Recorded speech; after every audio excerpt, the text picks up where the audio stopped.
don't exist to develop the future leaders of America. You don't exist to develop men, but men of good character.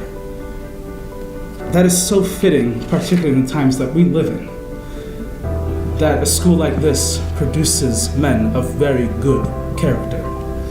When Rick Melvoin was hired as the head of school, he was asked by the panel what his thoughts were about critical social issues such as homophobia, gender, and sexual orientation. He remarked that Belmont Hill would have to think about what it means to be an all-boys school, and that thoughtful consideration was needed for issues of gender and sexuality.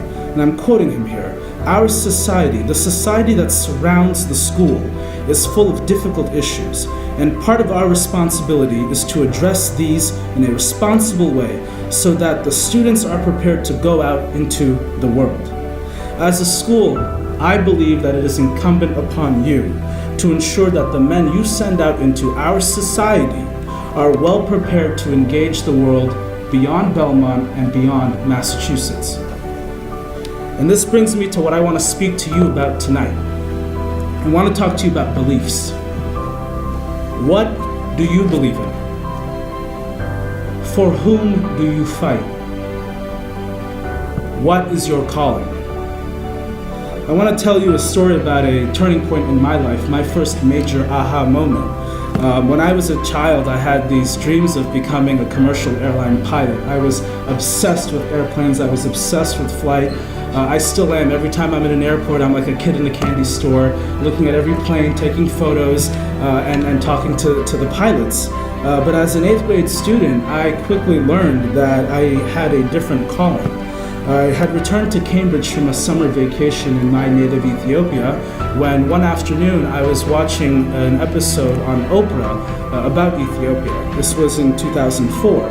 Oprah's guest was Dr. Catherine Hanlon. She is an Australian gynecologist who has committed over 6 decades of her life to the women of Ethiopia. She and her late husband, Reginald, also a gynecologist, moved to Ethiopia after they were called to serve.